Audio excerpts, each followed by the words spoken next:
Now, for the next problem naman, for the figure shown daw, compute the angle in degrees between the force and the y-axis as well as the z-axis.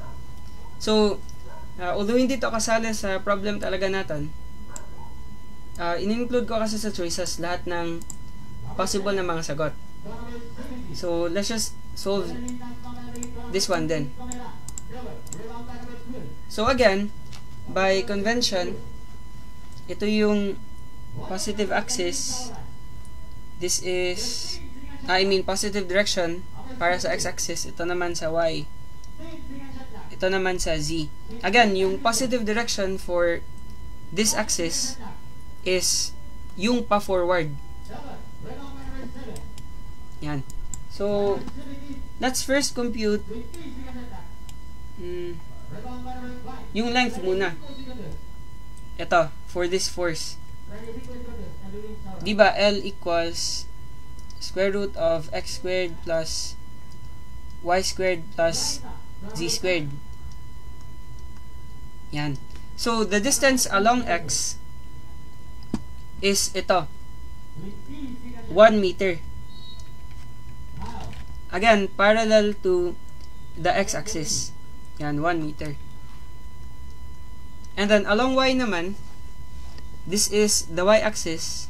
Yan.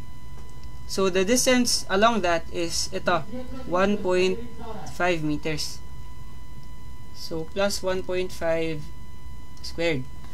And then, the distance along z is from this point, again naka-flat yan. So, parang this is nasa xy plane. Itong line na to. So, going to this point, we have 2.75. Yan yung distance along z. So, plus 2.75 squared. Yan. So, for the first question, ano daw yung angle between the force and the y-axis?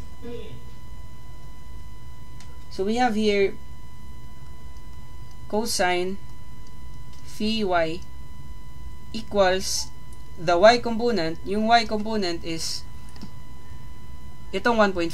Diba? Yan yung distance along y.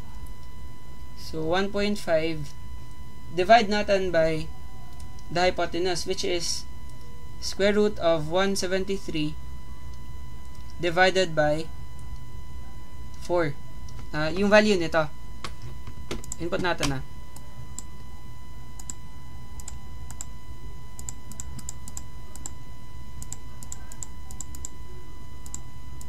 Yan.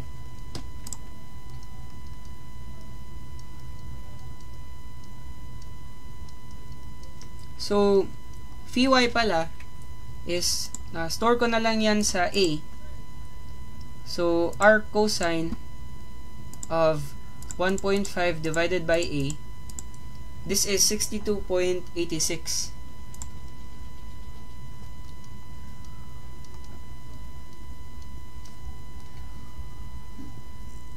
Yan. So, ito pala yung sagot natin para sa unang tanong for the y-axis. Now, for the z-axis naman, we have cosine phi z. Yan.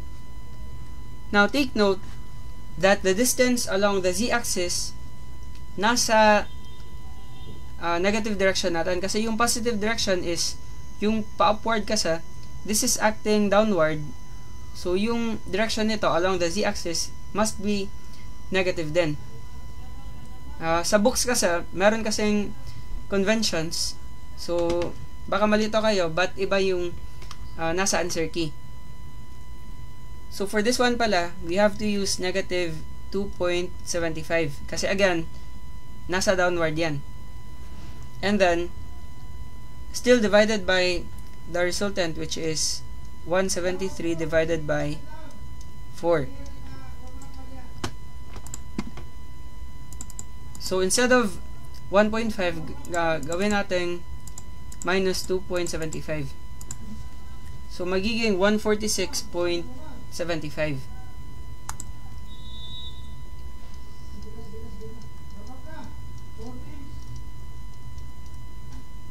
Yan. So, for this question, yung sagot is letter D. Ito yung phi Z. Yan.